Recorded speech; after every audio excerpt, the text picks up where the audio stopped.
Stehst du gerade vor der scheinbaren Mammutaufgabe, die Knochen des menschlichen Körpers zu lernen? Und fragst dich, wie zur Hölle soll ich 206 Knochen lernen und im Idealfall langfristig hier oben merken? Na, dann hast du Glück, dass du auf dieses Video gestoßen bist. Denn in diesem Video verrate ich dir, was du unbedingt wissen solltest, bevor du mit dem Knochenlernen startest. Und den letzten Tipp, den ich dir geben werde, den hast du bestimmt nicht erwartet.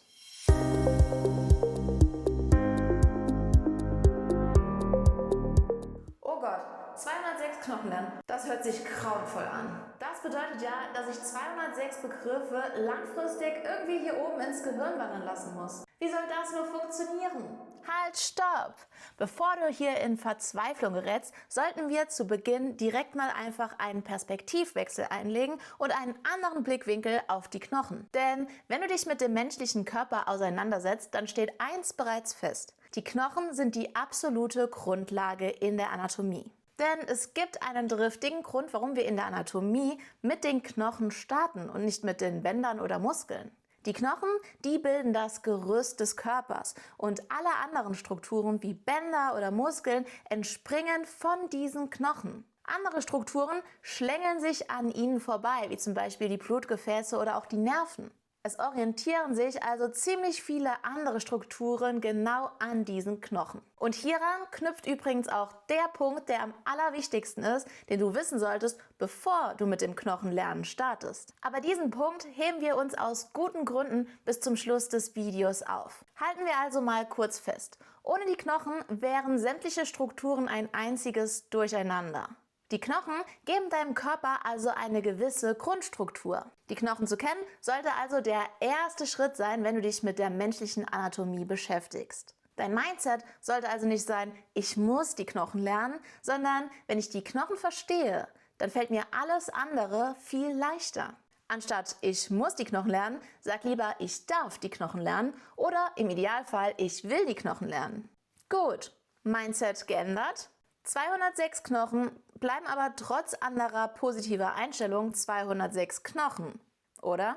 Naja, das hängt davon ab, ob du die Anzahl der Knochen im Körper meinst oder die Anzahl der Knochen, die du lernen musst. Und damit kommen wir zum nächsten Punkt. Du musst nicht 206 Knochen lernen, denn der Aufbau deines Skeletts ist symmetrisch.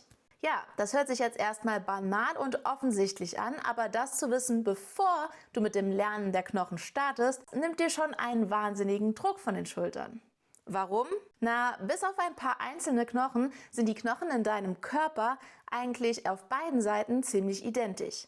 Das bedeutet, sie heißen auch gleich. Von den 206 Knochen im gesamten Körper kannst du dir eigentlich schon grob die Hälfte sparen. Denn alle Begriffe, die du für rechts lernst, weißt du automatisch auch für links. Die meisten Knochen kommen nämlich paarig vor. Und damit kommen wir zum nächsten Punkt. Nutz den Aufbau des Skeletts und lern mit Struktur. Weißt du, was das Beste am Anatomielernen ist? Dein Körper, also genau das, was du lernen willst, gibt dir eigentlich schon vor, wie du strukturiert lernst. Was ich damit meine? Na, dein Körper ist ziemlich systematisch und strukturiert aufgebaut. Gerade haben wir schon festgestellt, dass der Körper ziemlich symmetrisch ist. Wenn du dir das Skelett jetzt aber mal genauer anschaust, dann fallen dir noch andere strukturelle Besonderheiten auf. Das Skelett kann nämlich in verschiedene Abschnitte und Körperteile eingeteilt werden. Wir haben einen axialen mittleren Teil, wozu dein Schädel und dein Rumpf gehören, und wir haben die Extremitäten. Also die obere Extremität und die untere Extremität, also grob gesagt deine Arme und Beine. Und diese Struktur kannst du super für dich selbst nutzen. Nimm dir einen Bereich nach dem anderen vor und lern nicht kreuz und quer. Das Coole ist nämlich zum Beispiel, wenn du mit den Knochen der unteren Extremität startest, dann siehst du schon super viele Parallelen und Zusammenhänge, wenn du dich dann mit der oberen Extremität beschäftigst. Und damit kommen wir auch schon zum nächsten Punkt. Die obere und untere Extremität sind ähnlich aufgebaut. Und nein, damit meine ich nicht, dass sie im Normalfall links und rechts identisch sind, sondern dass der Aufbau der oberen Extremität der unteren Extremität wahnsinnig gleicht. Schauen wir uns das doch mal kurz an. Beide Extremitäten, also obere Extremität und untere Extremität, kann man funktionell in einen Gürtel und eine freie Extremität einteilen. Als freie Extremität bezeichnet man alles, was nicht direkt am Rumpf befestigt ist und was sich sehr frei und flexibel bewegen kann. Der Gürtel ist hingegen das Bindeglied zwischen dem Rumpf und der freien Extremität. An der oberen Extremität, dort haben wir den Schultergürtel und an der unteren den Beckengürtel. Schauen wir uns jetzt mal den Aufbau der freien Extremitäten an. In der oberen Extremität haben wir den Oberarm, den Unterarm und die Hand mit den Fingern. In der unteren Extremität haben wir den Oberschenkel, den Unterschenkel und den Fuß mit den Zehen. Oh, warte mal, das ist ja ein ziemlich ähnlicher Aufbau, oder? Genau, und das kannst du dir beim Lernen der Knochen auch zunutze machen. Du kannst nämlich ganz schnell Parallelen und Zusammenhänge zwischen oberer und unterer Extremität finden und das hilft deinem Gehirn, sich die Begriffe auch viel schneller zu merken. Aber Achtung, nicht alles in der oberen und unteren Extremität ist identisch. Und wo wir gerade bei Händen und Füßen sind, das ist die perfekte Überleitung zum nächsten Punkt. Die meisten Knochen sind in deinen Händen und Füßen. Ja, tatsächlich. Von den insgesamt 206 Knochen sind alleine 106 Knochen in deinen Händen und Füßen. Kaum zu glauben, oder? Aber wenn man bedenkt, wie beweglich und flexibel unsere Hände und auch Füße sind, ist es gar nicht so verwunderlich, dass in ihnen so viele Knochen stecken. Anders wäre diese Bewegung ja auch gar nicht möglich. Aber keine Panik. Was sich jetzt wieder nach einem Haufen von Begriffen anhört, ist letztendlich gar nicht so viel, wie du jetzt vielleicht denkst. Denn erstens können wir diese Anzahl auch direkt wieder halbieren, weil wir seitengleiche Bezeichnungen haben. Und somit haben wir dann nur noch 53 Knochenbezeichnungen. Davon sind 27 in der Hand und 26 im Fuß. Und auch hier siehst du wieder die Parallele, denn die Anzahl ist ziemlich ähnlich. Aber muss man die jetzt alle wissen? Ja, eigentlich solltest du die alle wissen, aber auch das ist gar nicht so schlimm, wie es sich jetzt vielleicht erstmal anhört. Und dafür müssen wir uns einmal den Aufbau von Hand und Fuß anschauen. Am Übergang vom Unterarm bzw. Unterschenkel zur Hand bzw. zum Fuß liegen viele kleine Knochen, die sogenannten Wurzelknochen. In der Hand sind das die Handwurzelknochen und im Fuß die Fußwurzelknochen. In der Hand haben wir davon 8 Stück, also 8 Handwurzelknochen, die leider auch alle einen eigenen spezifischen Namen haben. Das ist jetzt leider die schlechte Nachricht. Und auch im Fuß gibt es die sogenannten Fußwurzelknochen. Davon hast du insgesamt 7 Stück. Und auch die haben wieder einen eigenen Namen. Und an diese Hand- bzw. Fußwurzeln anschließend folgen in 5 Strahlen die Mittelhand- bzw. Mittelfußknochen und danach die einzelnen Zehenglieder. Und hier kommt die gute Nachricht. Für diese jeweils 19 Knochen musst du dir nur je 4 Begriffe merken. Warum, fragst du dich? Na, kommen wir damit zum nächsten Punkt. Viele Knochen haben keine eigene spezifische Bezeichnung. Ja, richtig gehört. Viele deiner Knochen haben gar keinen eigenen richtigen Namen. Weder einen deutschen noch einen medizinischen Fachbegriff. Und das ist auch der Grund, warum du dir für die 19 Knochen in Mittelhand und Fingern sowie Mittelfuß und Zehen nur 4 Begriffe je merken musst. Also haben wir einen Begriff für den Mittelhandknochen, ein Begriff fürs Kronenglied, einen fürs Mittelglied und einen fürs Endglied. Ansonsten werden diese ganzen Knochen einfach vom Daumen zum Kleinfinger hin von 1 bis 5 durchnummeriert, beziehungsweise vom Großzeh bis zur kleinen Zehe von 1 bis 5. Der Daumen ist also die 1, der Zeigefinger die 2 und der Mittelfinger die 3 und so weiter. Und dieses Prinzip der Durchnummerierung gibt es nicht nur bei den Händen und Füßen, sondern auch im Rumpf. Dein Rumpf besteht aus insgesamt 52 Knochen und 26 von ihnen befinden sich alleine in deiner Wirbelsäule. Und glücklicherweise hat nicht jeder Wirbel einen eigenen spezifischen Namen, sondern sie werden in den jeweiligen Wirbelsäulenabschnitten von Kranial nach Kaudal, also von oben nach unten, durchnummeriert. Also C1 bis C7 für die Halswirbel, TH1 bis TH12 für die Brustwirbel und L1 bis L5 für die Lendenwirbel. Und auch die 24 Rippen, die deinen Brustkorb bilden, haben keinen eigenen spezifischen Namen. Dort musst du dir eigentlich nur einen Begriff merken und dann werden sie auch wieder von Kranial nach Kaudal, also von oben nach unten, durchnummeriert.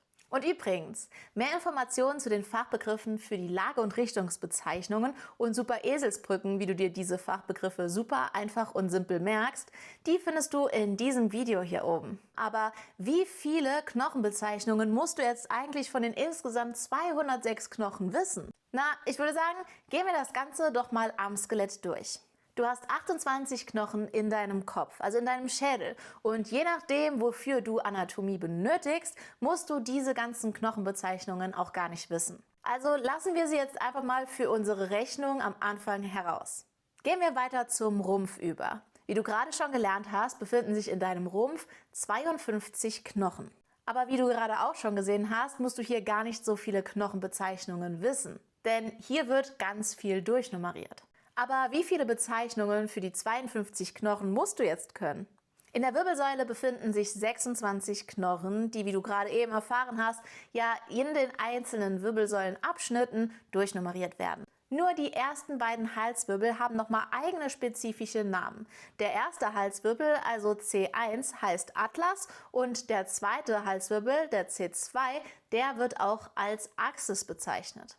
Der Rest wird, wie gesagt, ganz einfach durchnummeriert. Und an die Lendenwirbelsäule anschließend haben wir dann noch das Kreuzbein und das Steißbein. Also noch zwei weitere Begriffe. Also bei der Wirbelsäule sind es letztlich nur 4 Knochenbezeichnungen, die du wirklich lernen musst. Außerdem gehören zum Rumpf noch der Brustkorb, der aus den 24 Rippen und einem Brustbein besteht.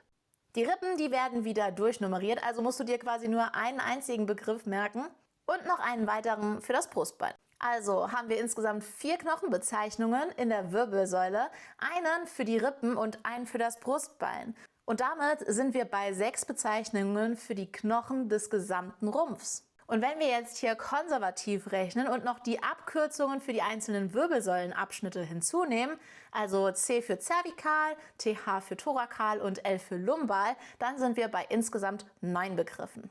9 Begriffe für 52 Knochen.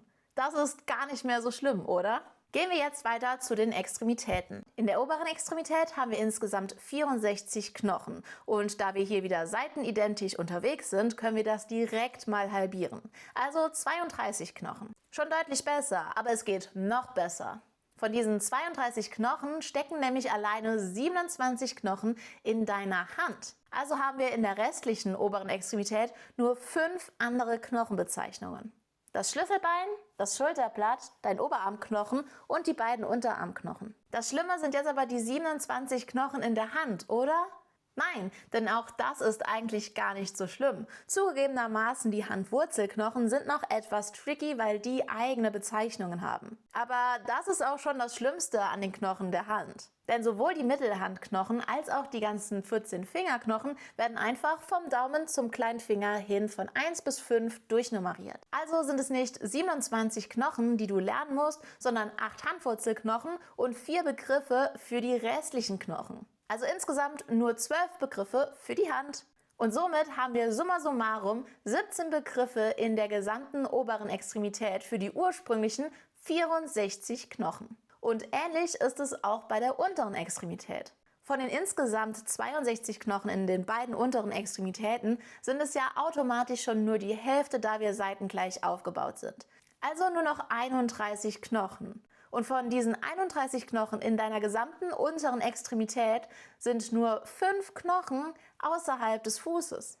Nämlich das Becken, der Oberschenkelknochen, die Kniescheibe und die beiden Unterschenkelknochen.